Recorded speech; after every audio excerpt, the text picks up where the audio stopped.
وذريتهم وعمرنا في أعمالهم على آله وذريته الصالحات إلى حضرة النبي صلى الله عليه وسلم. الفاتحة.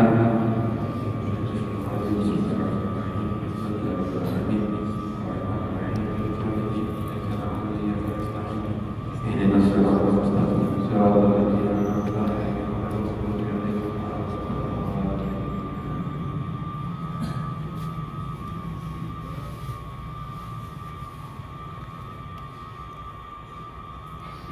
Bismillahirrahmanirrahim. Allahumma shalli ala Muhammad ta'ala wa nafa'na bihi wa bi 'ulumuhi fid dharain. Wa an Abi Dzirrin Abdullah bin Rabi' al-Asadi al-Katibi ahadi kitab Rasulullah sallallahu alaihi wasallam qala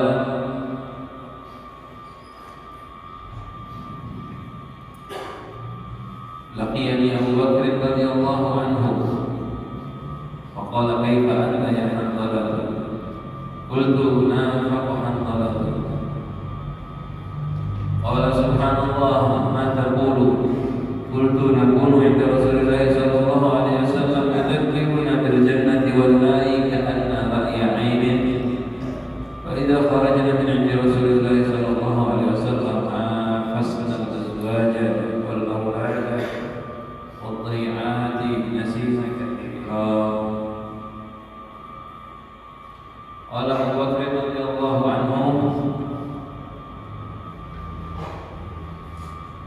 wallahi inna lanalqa mithla hadha. Fantalaqtu ana wa Abu Bakr hatta dakhala ala Rasulillah sallallahu alaihi wasallam hatta dakhaltu ala Rasulillah sallallahu alaihi wasallam wa qultu nafaqa Hanzalah ya Rasulullah. Faqala Rasulullah sallallahu alaihi wasallam wa ma dhaka qultu ya Rasulullah nakunu 'indaka tadhkiruna bin nari wal jannati ka'anna ra'ya 'ainin fa idza kharajna min 'indika fasna al-azwaja wal awlada wad dhai'ati nasina kathira. Faqala Rasulullah sallallahu alaihi wasallam walladhi nafsi bi yadihi law tasdumuna ala ma takununa 'indi wa fi dhikri fasafahatkumul malaikatu ala furushikum wa fi turuqikum walakin ya Hanzalah sa'atan wa sa'atan. Alhamdulillah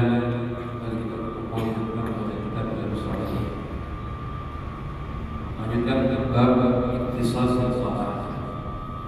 Tidak berlebihan di luar batas kemampuan tubuh kita dalam salat.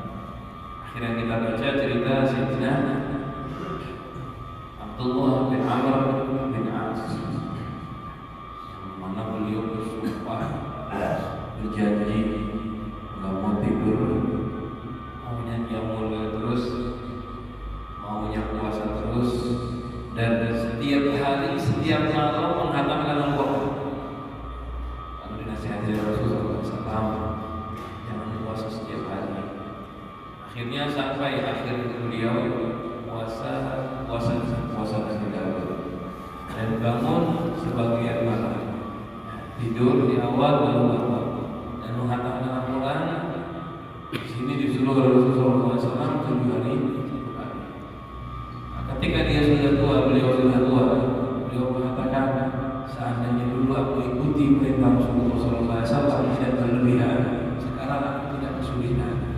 Karena kalau sudah tua itu tiap hari gantian puasa, Senin puasa, Selasa libur, Rabu puasa. Puasa dahulu itu susah kalau sudah sangat tua.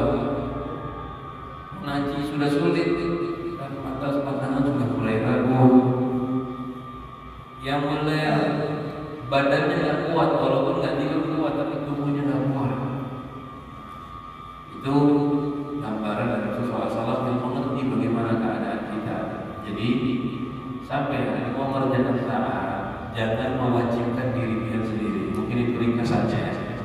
Hari ini kuat nggak tidur, silakan tidur sejam aja, full. Yang mulai nggak apa-apa. Jangan melazimkan diri dia. Saya begini terus dia.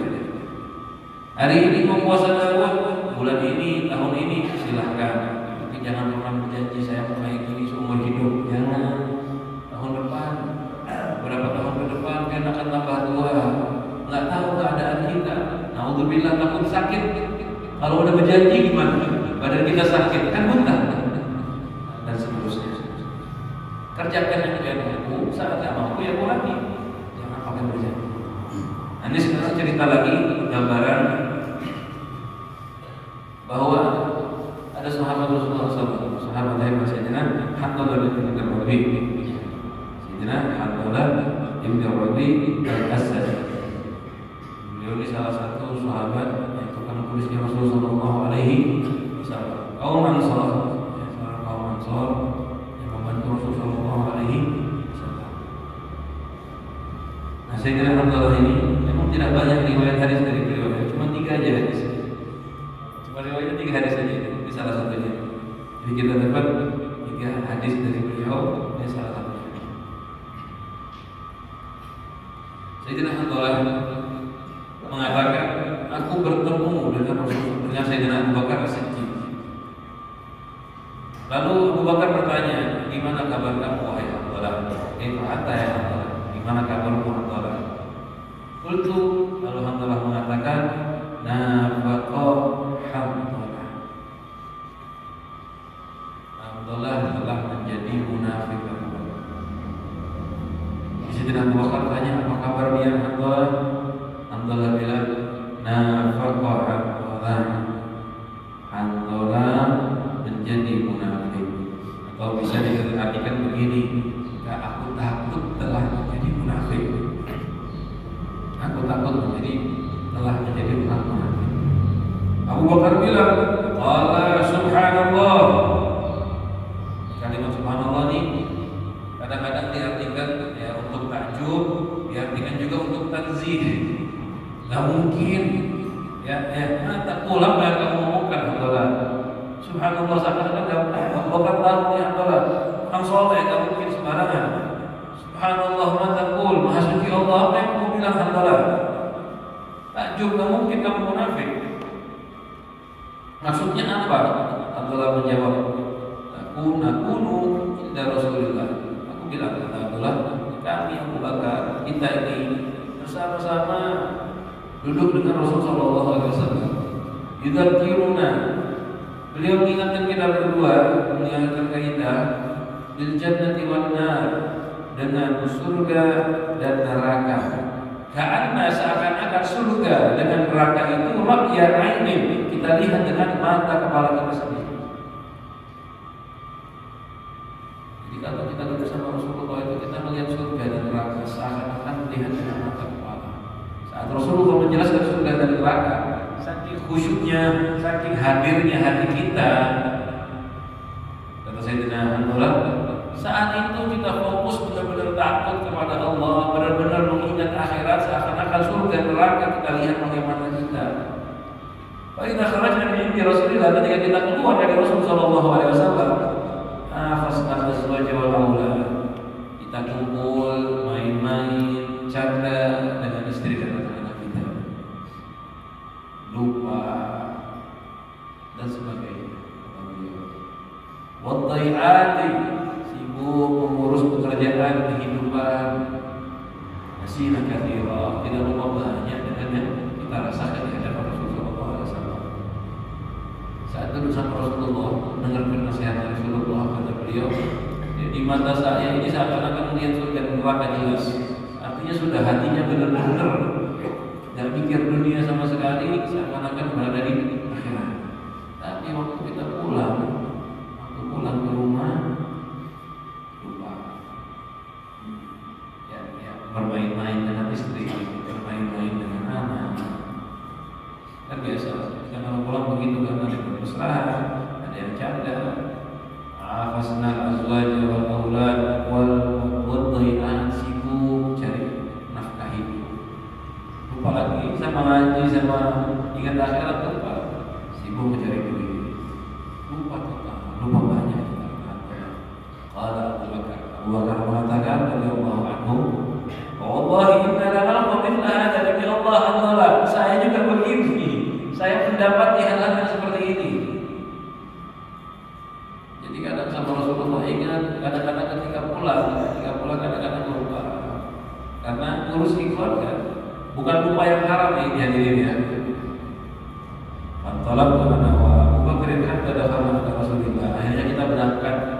Saya dan Abu Bakar kita berangkat menuju Rasulullah sallallahu alaihi wasallam. Hatta dakhalna ila Rasulillah, sampai kita masuk menghadap Rasulullah sallallahu alaihi wasallam. Fakultu, aku mengatakan kepada Rasulullah, nafaqah Hanzalah ya Rasulullah.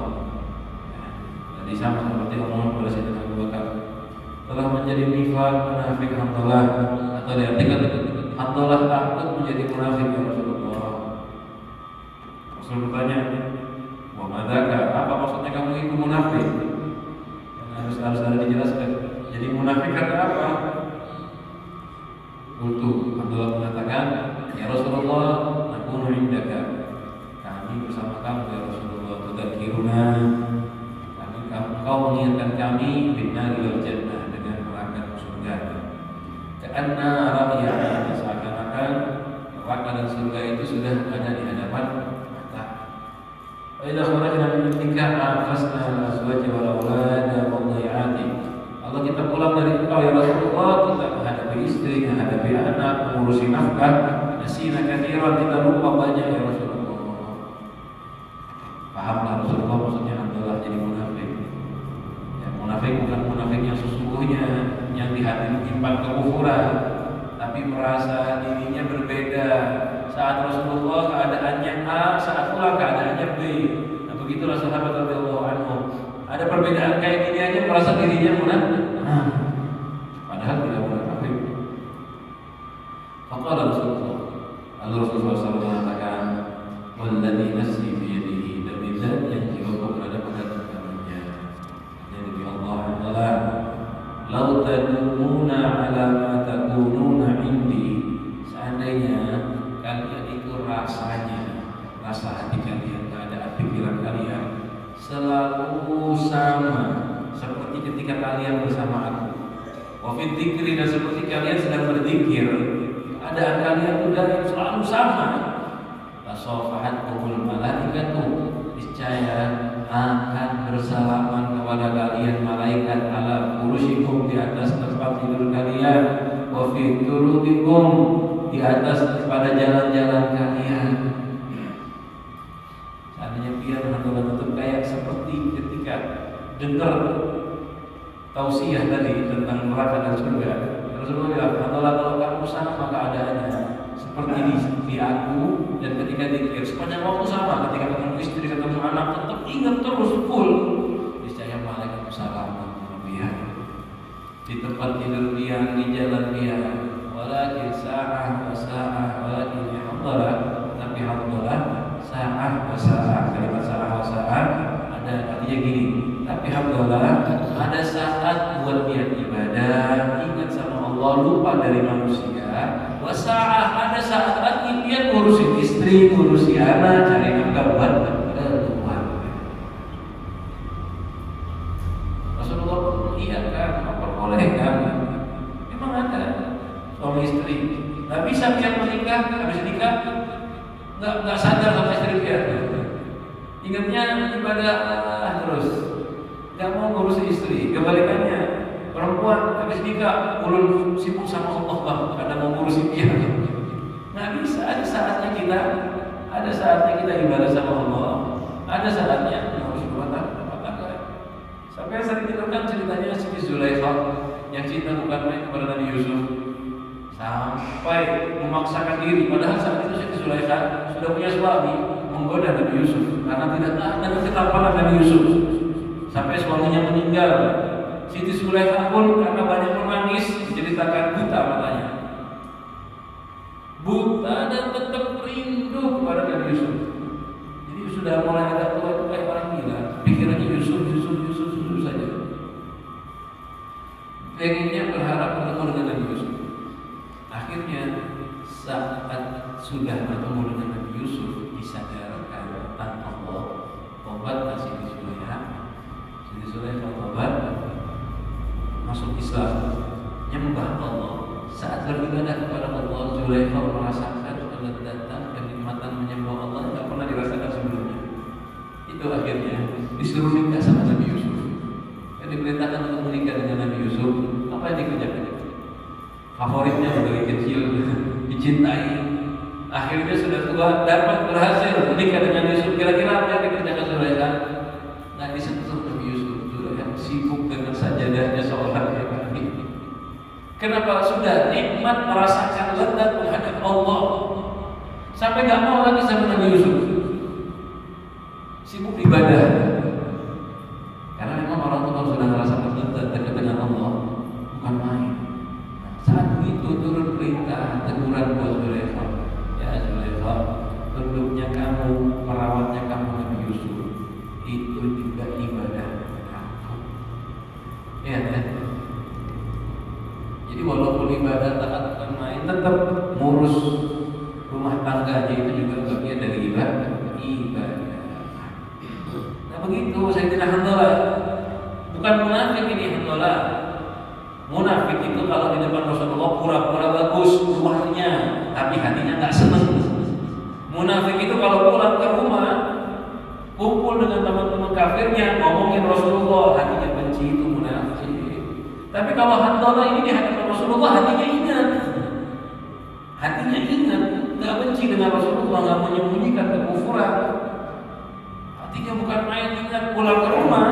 Sebetulnya hatinya berusaha ingat, tapi namanya saat pikiran, saat tubuh cari uang, susah mengingat 100%. Saat ngurusi anak dan istri susah mengingat 100%. Itu wajar. Rasulullah mengatakan wajar Hanzalah, kamu waktu zikir ingat seakan-akan berada merasa melihat surga dan neraka. Wajar begitu. Pas pulang nggak merasa itu, ya wajar, karena yang kamu lihat adalah hal berbeda. Ya kalau waktu di pekerjaan, waktu begawi motong-motong, waktu begawi berjualan, sama kayak dia di majelis ilmu. Ada orang kayak gini ya. Waktu begawi, waktu sampai sendiri anak sama seperti di hadapan Rasulullah. Itu malaikat turun menyalami sini. Salah. Gak mampu akal manusia itu begitu. Ya saat jualan, dia kalau lagi jualan fokus gak sama yang jualan. Fokus hanya barang. Oh ini harganya sekian, oh ini sekian. Berapa? Hitung duit di kiri. Jualan kembalian kayak apa? Gak mungkin lagi orang beli barang pikirannya surga dan neraka. Gak dilayani yang beli nanti. Makanya Rasulullah bilang saat wasaat. Nah ini hadirin ya.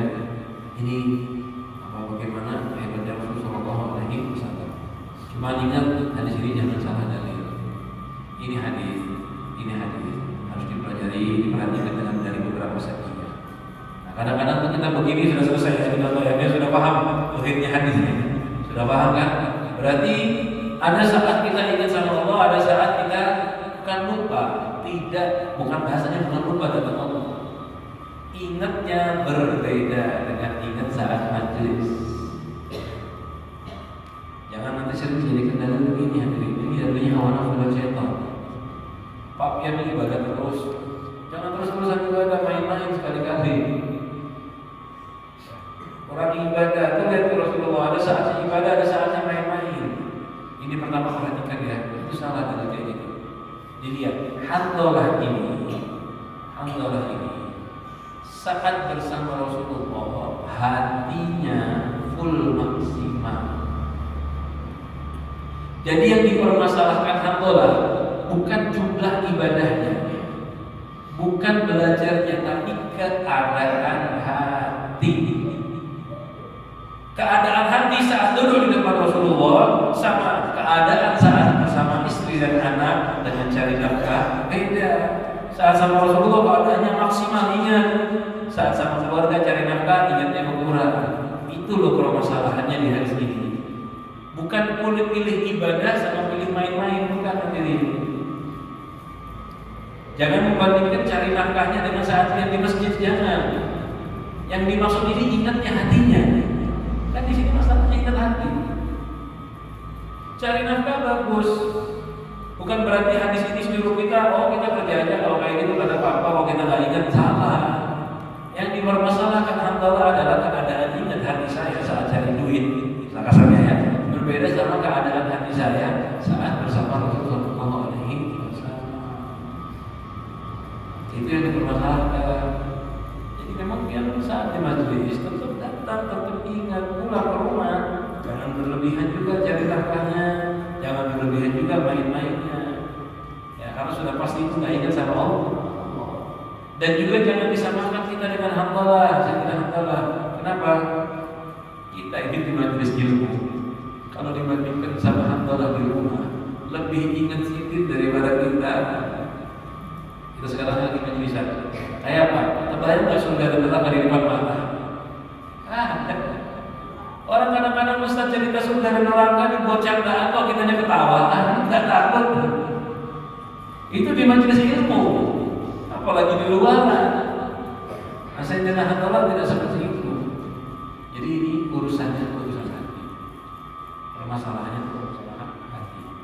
Hadirin, ya, memang seandainya dia mau ibadah maksimal ingat saat di rumah saat kerja berkurang ingatnya, nah itu bahasanya begitu ya, wajar karena dia sibuk dengan hal yang tidak mengingatkan kepada Allah.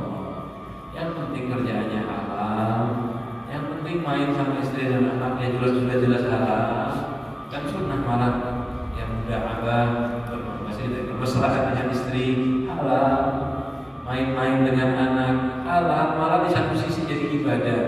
Nah saat begitu itu wajar, tapi bukan berarti habiskan waktu buat main-main sama urusan dunia, tidak. Ini masalahnya ini. Akhirnya Hanzalah sudah bagi waktu. Ada waktu untuk taat, ada waktu untuk keluarga. Sudah bagi waktu. Jadi kalau bagian kemarin kisahnya Sayyidina Abdullah bin Umar sama Abu Darda, mereka tak bagi waktu. Dua hadis kemarin ya. Itu kisahnya sahabat kemarin, mereka tidak bagi waktu. Habiskan semuanya buat Allah. Nah sekarang permasalahannya beda hadirin. Sudah bagi waktu, sudah baik waktunya, tapi beliau permasalahannya sekarang urusan hati. Hanzalah sudah bagi waktu, sudah ada untuk Rasulullah, untuk Allah dan Rasulnya, ada untuk istri dan anak dan untuk nafkah, ada. Cuman Hanzalah merasa, ya Rasulullah, saya sudah bagi waktu, di bahasa kasarnya gini. Tapi waktu sama keluarga, waktu saat cari dunia, saya nggak bisa ingat seperti saya ingat ketika bersama. Ini kalau kita lihat, ya, bahasanya Hanzalah ini bukan berarti dia nggak ingat sama sekali. Nasihat kathiran, kita banyak lupa. Kalimat banyak lupa itu berarti masih ada ingatnya. Cuman kita tidak sama seperti ingat di hadapan Rasulullah. Nah ini ya, saya ini kita ingatkan diri kita. Yang sampai hadis ini jadi dalil. Kada apa-apa kalau orang pegagihan itu memang nggak salah ingat.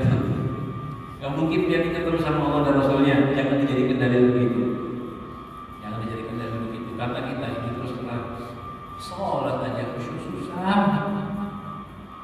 100% khusyuk untuk sholat kita sulit. Jadi jangan membandingkan diri menyamakan dengan riwayatnya Hanzalah. Ini dalil mungkin cerita dari Imam Nawawi kepada kita, ya, Nawawi menyampaikan keadaan kalian itu seandainya sudah bagi waktu, satu untuk taat, satu untuk dunia, sebagian untuk keluarga, itu ya pasti juga hatinya akan terbagi. Seperti bagaimana Sayyidina Hanzalah. Nah, kita sih, ya kalau kayak kita sih usahanya sudah ingat terus sama sesuatu. Saat sama istri sama keluarga udah otomatis kalau usaha pasti dia lupa. Cuman berusaha. Lama kita prakteknya di majelis ingat terus sama Allah. Ingat ini bukan dalil untuk lupa dari Allah, tetapi penjelasan bahwa pikiran kita itu saat sebelumnya tidak bisa terbagi dua. Yang penting dunianya bukan haram, wajar. Yang penting sibuk sama istri dan anak atas jalan yang halal, boleh. Itu penjelasan apa? Kalau digambarkan ya, lihat ya, hebat sahabat radhiyallahu anhu ya. Hanzalah ini pintar sekali, berarti beliau cerdas sekali. Dan beliau berada di jalur tengah. Sudah nggak bagi waktu, hebat. Ada waktu buat istri dan anak juga. Cuman saat sama istri dan anak beliau merasa saya ini gaya, tertawa, main-main. Beda seperti masjid, sedih dia. Takut dirinya sudah munafik. Bayangkan hadirin, itu yang ketika di hadapan Rasulullah melihat, ingat surga seakan-akan melihat dengan mata kepalanya sendiri. Ketika di hadapan Rasulullah ingat surga, ketika zikir ingat surga dan neraka seakan-akan melihat dengan mata beliau sendiri.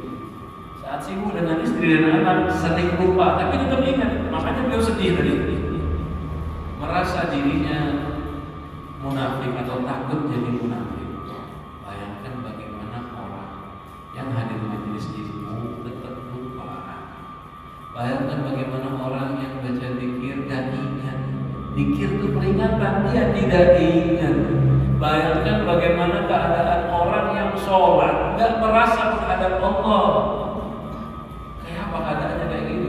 Handalah itu bilang di rumah beda sama di masjid, merasa munafik. Nah ini orang di masjid lupa menghadap Allah, sholat seakan-akan gak menghadap Allah. Ngomongnya Allah Akbar, pikirannya di dunia. Kayak gini munafik bukan kira-kira, lebih parah. Makanya yang penting sekali ya kita ingat dan sadar kepada hadap kepada Allah. Kalau baca hadis seperti ini pun kita tambah sadar bagaimana lalainya kita. Bagaimana lalainya kita. Kita kalau ada hadis kayak gini itu cuma ngambil dalil enaknya. Apa dalil enaknya? Berarti pada apa lagi kurang di santai-santai di rumah sama istri dan anak wajar. Atau aja kayak gitu. Nah kita ngambil dalil enaknya. Rasulullah dia bilang sesaat dan sesaat antara ada saat zikir ingat, ada saat juga untuk keluarga. Kita ngambil dari enaknya. Tuh ada saat buat keluarga. Lupa dengan ancamannya. Apa ancamannya? Yang saat dengan keluarga. Lupa dari Allah, takut munafik. Nah kita saat sama Allah lupa dengan Allah. Lupa kita ancaman itu. Kan hadisnya ancamannya berat tadi. Ancaman hadisnya berat. Hantalah itu saat bersama anak istri saat kerja kurang ingat kepada Allah, merasa dirinya munafik. Dan bagaimana kita yang saat sholat mengaji lupa dari Allah. Nah inilah menunjukkan sebetulnya kekurangan kita. Mudah-mudahan kita dikuatkan hatinya oleh Allah, selalu bisa ingat kepada Allah Subhanahu wa Ta'ala. Selanjutnya hadis dari Sayyidina Abdullah bin Abbas radhiyallahu anhu. Ini sama juga ini. Ada orang yang mempersulit dirinya untuk ibadah. Dari Sayyidina Abbas radhiyallahu anhu beliau bercerita, bainaman nabiyyu yakhutubu, ketika Rasulullah sallallahu alaihi wasallam khutbah, idh huwa bi rajulin qa'imin. Ternyata ada seorang laki-laki yang berdiri.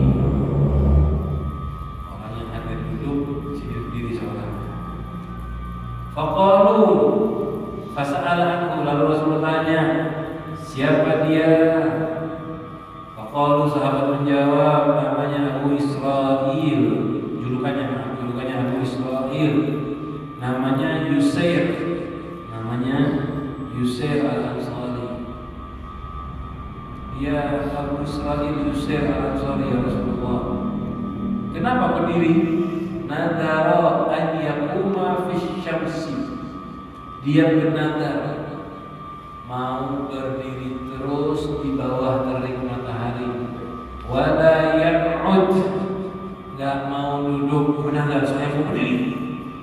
Wala yastadil, enggak mau ambil naungan, karena mau menaung, maunya langsung kena terik matahari. Wala yatakallam, dan nadar enggak mau ngomong. Wa yasuma, dan nadar mau terus-menerus puasa. Nadarnya berat ya. Ini biasanya orang kalau pertama kali kisah dengan melawan hawa nafsu langsung begini. Oh, hawa nafsu belum harus menjatuhkan, belum benar. Mulai saat ini belum kena mau duduk, belum kena mau menaung, biar kena panas terus. Apa namanya, menghukum dirinya. Wala yatakallam, belum nadar, enggak mau ngomong. Nadar mau puasa. Jika dia nadar begitu, dipraktikkan betul. Di masjidnya Rasulullah itu sebagian depan aja ada atapnya, belakangnya enggak ada atap. Terbuka langsung. Jadi duduknya di ujung sana. Yang langsung menatap sinar matahari. Karena duduk berdiri. Dan enggak mau duduk. berdiri. Orang tua semua duduk, si Nabi berdiri. Kenapa nadar tidak mau duduk? Qala Nabi sallallahu alaihi wasallam, Nabi kita Muhammad sallallahu alaihi wasallam bersabda, "Muruhu falyatakallam wal yastadilla wal yaqud." Suruh dia untuk ngomong. Ambil naungan, enggak apa-apa, jangan kena sinar matahari. Dan suruh dia duduk. Wal yutim masuma, dan suruh dia menyelesaikan puasa. Ya tidak Rasulullah SAW. Ada orang bernadar, nadarnya salah. Nadar itu la yakunu illa an qurbah. Nadar itu enggak sah kecuali hal-hal yang mendekatkan diri kepada Allah. Kalau nadarnya nadar pada mau duduk, nadar berjemur, nadar tidak mau ngomong, itu nadarnya enggak sah. Nadar itu cuma bisa nadar amal yang mendekatkan diri kepada Allah. Yang lain tidak baik.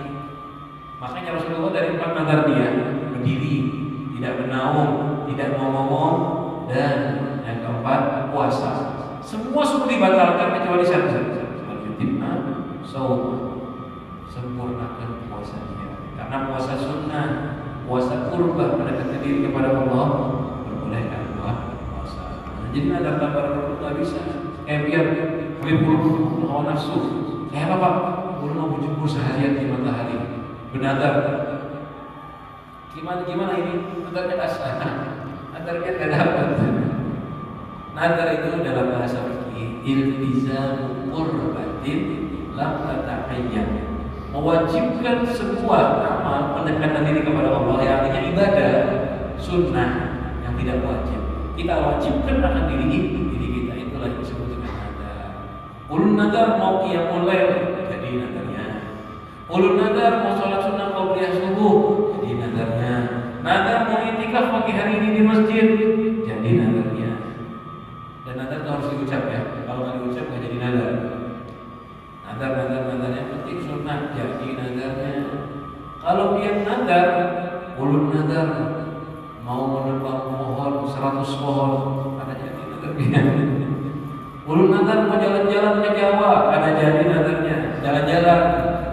Ulun nadar mau ke pantai, mau berenang, ada jadi nadarnya. Pokoknya yang dinadari kalau bukan ibadah ada sah.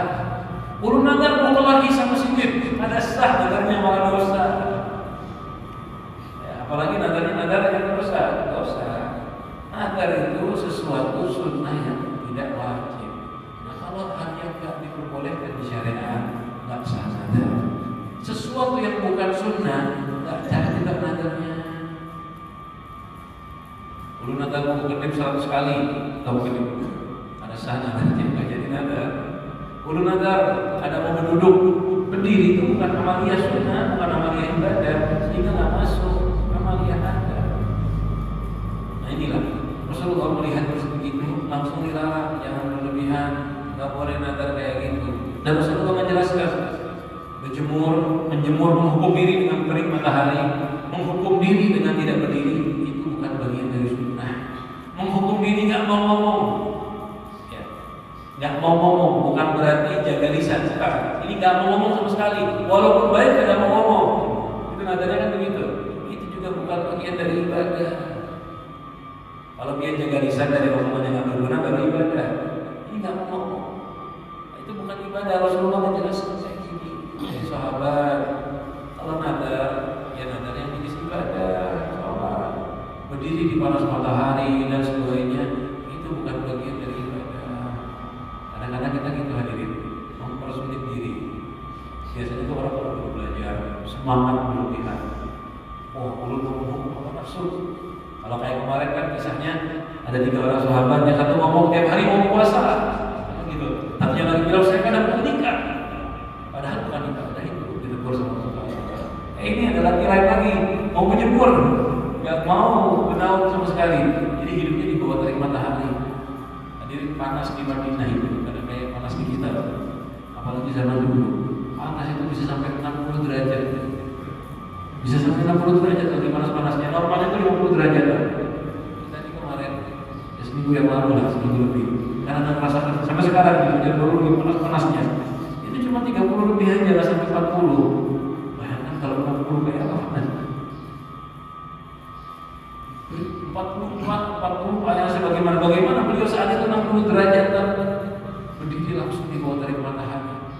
Kita 5 menit aja berdiri udah serius pingsan kita kalau kayak gitu. Makanya dilarang sama Rasulullah SAW. Ini bukan ibadah, itu menyiksa diri. Jadi jangan begitu. Apalagi nanti ada yang mukul-mukul diri sendiri, nampar wajahnya. Kenapa? Belum banyak maksiatnya, perlu tampar lagi jauh. Kenapa? Dia nanti nggak ditampar malaikat. Salah. Nanti dia ditambahin malaikat malah tambah mukul. Kenapa? Dosa maksiat satu, dosa menyakiti diri ada juga. Dihukum juga sama malaikat. Apalagi nanti kayak ada aliran sesat yang mukul-mukul dirinya sampai luka. Kenapa? Ingat kisah matinya Sayyidina Husain. Dia mukul dirinya sampai luka. Kenapa? Ingat sedih. Itu namanya niyahah. Hukumnya haram. Biar melukai diri, biar dosa di akhirat disiksa lagi oleh Allah SWT. Kadang-kadang tuh ada kita merasa menyakiti diri sendiri dikira ibadah. Nah, kayak ini contohnya menjemur, menyakiti diri sendiri. Itu bukan ibadah. Ibadah itu ya sholat, puasa, zikir, haji, cari ilmu, itikaf di masjid, itu ibadah. Kalau yang macam-macam seperti ini berdiri, ada mau bicara, bukan ibadah. Dia nggak apa-apa diam, sehari-hari bicara. Saya nggak mau banyak ngomong, diam aja, bagus. Karena saya kalau ngomong takut salah, baik. Tapi jangan sampai pada ngomong sama sekali seminggu. Karena kadang-kadang kita ngomong itu baik, kadang-kadang kita ngomong itu bisa bermanfaat. Kalau dia nggak mau ngomong haram, kada usah menadar, itu udah wajib dari dulu. Anu dulu nadarnya kadang mau ngomong maksiat, kada usah menadar, udah wajib dari dulu. Ya. Kalau ngomong baik baru boleh. Kalau ngomong haram udah tahu kan tidak boleh. Nah ini hadirin bab penjelasan. Nah, kalau dari sini dari hadis-hadis yang tadi kita pelajari, sudah kita pelajari kalimat tidak berlebihan dalam Al-Quran. Kan hadis ini babnya judulnya ya, bab ittisal, tidak berlebihan dalam Al-Quran. Nah, dari awal bab, 2 bab sebelum ini Imam Nawawi jelaskan sebab mujahadah. Bab rajin gemar ibadah, giat. Khususnya tambah lagi bab mujahadah di akhir umur. Bab banyak ibadah di akhir umur, setelah 40 tahun ke atas, maka banyak lagi ibadah. Lalu dijelaskan lagi bab macam-macam jenis ibadah. Oh banyak sekali macamnya, biar bisa nangkap banyak ibadah. Lalu dijelaskan bab ittisal. Kenapa? Karena banyaknya macam ibadah, semangatnya seseorang ibadah, jangan sampai kelewat batas yang tubuhnya tidak mampu. Jangan sampai kelewat batas sampai lalai dari keluarga, tugas wajib keluarga. Ini dikasih bab ini tujuannya itu. Yang dia udah terlalu semangat ke masjid, terlalu semangat mengaji. Nah, dikasih batas agar badan dia tidak sakit, agar badan dia tetap sehat. Malam tidur sedikit pak, jangan puasa terus. Ada hari yang dilarang puasa.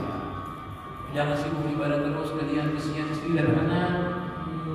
Anu belum kasih nafkah sudah tadi kan ada diajak ke pantai belum gaji terus. Salah juga. Istri dia menikah sama dia itu bukan cari patung, kepengen diajak ngomong. Anak dia itu perlu kasih sayang orang tua. Makanya hak istri dan anak-anak jangan sampai hilang. Jadi bab ini nih ringkasnya cuman memberitahu kita, membatasi kita. Ibadah itu jangan sampai menyakiti tubuh, melalaikan hak keluarga. Itu maksudnya. Jadi bab ini agar kita tidak menyiksa tubuh dan agar kita tidak lalai daripada hak keluarga kita. Bukan berarti kita disuruh malas. Biasa setan seperti itu. Setan kalau mendengarkan hadis-hadis macam ini mengajarkan kita pemahaman yang beda. Tuh lihat tuh dari sahabat aja kayak itu. Wajar dia lupa. Apa nonton TV? Kenapa bapak main game? Salah. Bukan begitu maksudnya. Maksudnya agar kita tidak lalai akan hak keluarga. Nah, ini ringkas dari bab